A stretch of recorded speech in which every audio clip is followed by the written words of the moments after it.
آج ہم آپ کے سامنے، جیسے ایک بچے نے ابھی پوچھی کہ جب کسی کا انتقال ہو جائے، میت ہو جائے تو کون سی دعا پڑھی جاتی ہے، تو ہم سب کو معلوم ہے، بولو انا للہ و انا الیہ راجعون۔ انا للہ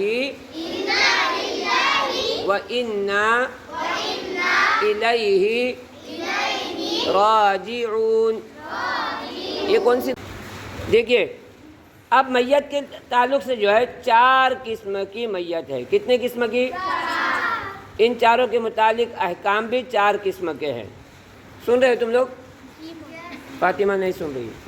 جو بچہ ادھر ادھر دیکھ رہا ہے تو ایسا سمجھو کہ وہ دھیان اس کا اس پہ نہیں ہے۔ اب 4 قسم کے جو ہے احکامات اس کو سنیں۔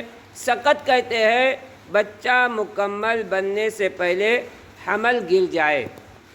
ماں کے پیٹ میں جب بچہ مکمل بن جاتا ہے اس سے پہلے ہی وہ بچہ جو ہے ماں کے پیٹ سے نکل جاتا ہے، اسے سقط کہتے ہیں۔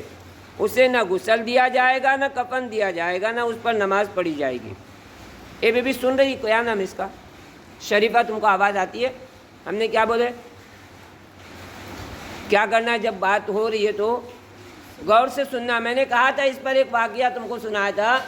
ایک جگہ پر کیا ہوا تھا، ایک ایسے ہی بچہ انتقال ہو گیا، یعنی ماں کے پیٹ سے پیدا ہوا اور مرا ہوا پیدا ہوا تھا۔ اور وہ بچہ کیسا تھا؟ اس کے اعضاء وغیرہ نہیں تھے۔ کیا نہیں تھے بولو؟ اعضاء وغیرہ نہیں تھے۔ تو ایسی صورت میں وہ بچے کے لیے کیا حکم ہے؟ اسے نہ غسل دیا جائے گا، نہ کفن دیا جائے گا، نہ اس پہ نماز پڑھی جائے گی۔ البتہ گڑھا کھود کر، یعنی قبر کھود کر کپڑے میں لپٹ کر اس کو دفن کر دیا جائے گا۔ بات سمجھ میں آ گئی؟ تو میں نے کہا تھا ایک جگہ پر ایسے مسئلہ ہم کو پتہ چلا بھی، جو بچہ ماں کے پیٹ سے پیدا ہو جائے، اس کے اعضاء نہیں بنے تھے، اس سے پہلے ہی وہ انتقال ہو گیا۔ تو ایسے بچے کا کیا حکم ہے ہمارا؟ اس کو غسل بھی نہیں دیں گے، نماز بھی نہیں پڑھیں گے، اور اس کے لیے کفن بھی نہیں ہے، اور اسے گڑھا کھود کر اچھے کپڑے میں لپیٹ کر کیا کرنا ہے؟ دفن کرنا ہے۔ یعنی کفن کا جو حکم ہے وہ کفن کیسا ہے؟ جو شرعی کفن دیا جاتا ہے اس طرح کے کفن سے جو ہے اس بچے کو کیا کیا جائے گا؟ یعنی بری رکھا جائے گا، اس کو وہ حکم نہیں لاگو ہوگا۔ دوسرا، بچہ جو ہے وہ مردہ پیدا ہوا۔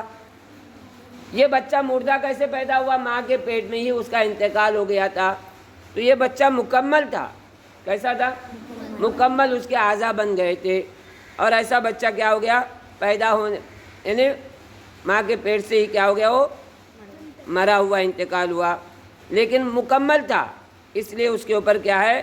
اس کو غسل بھی دیا جائے گا اور کفن بھی، ہاں، اور دفن بھی کیا جائے گا۔ البتہ اس کے اوپر نماز جنازہ نہیں پڑھی جائے گی۔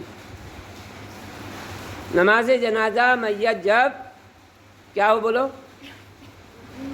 زندہ انتقال ہو جائے۔ جب دنیا میں پیدا ہوا، آ ای او کچھ اس کے منہ سے آواز آ گئی یا رونے لگا، اور چند ہی سیکنڈ میں وہ کیا ہو گیا؟ انتقال ہو گیا۔ آواز سب نے سنے تھے کہ زندہ پیدا ہوا، تو ایسی صورت میں جو ہے اس کے اوپر کیا کریں گے؟ جنازے کی نماز بھی پڑھی جائے گی۔ تیسرا جو ہے شہید ہے۔ تیسری میت کون سی؟ شہید۔ شہید کہتے ہیں جو اسلام کے لیے لڑتے لڑتے اس کو قتل کیا جائے، ہاں، قتل کیا جائے، دشمن نے اس کو قتل کیا تو اس کو شہید کہتے ہیں۔ اب شہید کے لیے کیا ہے؟ شہید کو نہ غسل دیا جائے گا، اس کے اوپر کیا بتایا؟ شہید جو ہے، یہاں لکھا ہوا ہے شہید کو نہ غسل دیا جائے گا، نہ نماز پڑھی جائے گی، کیونکہ شہادت کی وجہ سے اس کے گناہ معاف ہو جاتے ہیں۔ اسے اسی خون میں لت پت کپڑوں میں دفن کیا جائے گا، کیونکہ اسی حالت میں اس کی میت کل قیامت کے دن کیا ہوگی؟ آواز آئی تم کو؟ کیا ہوگی بولو؟ اسی حال میں اٹھے گا وہ جس حال میں وہ انتقال ہوا تھا۔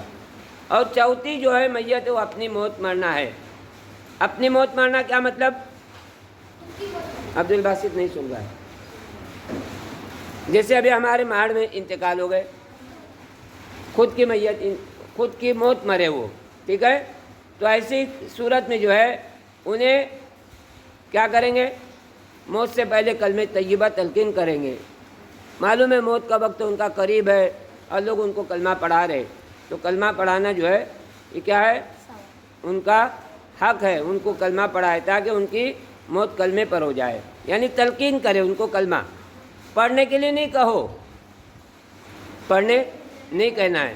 بابا تمہیں کلمہ پڑھا، بابا کلمہ پڑھا کلمہ بولا، کلمہ لا الہ الا اللہ بولا. تو ایسی صورت میں جو ہے منع کیا گیا ہے کہ ایسے میت کے سامنے جس کا انتقال ہو رہا ہے کلمہ پڑھنے کی صرف تلقین، یعنی ہم کلمہ پڑھتے رہے لا الہ الا اللہ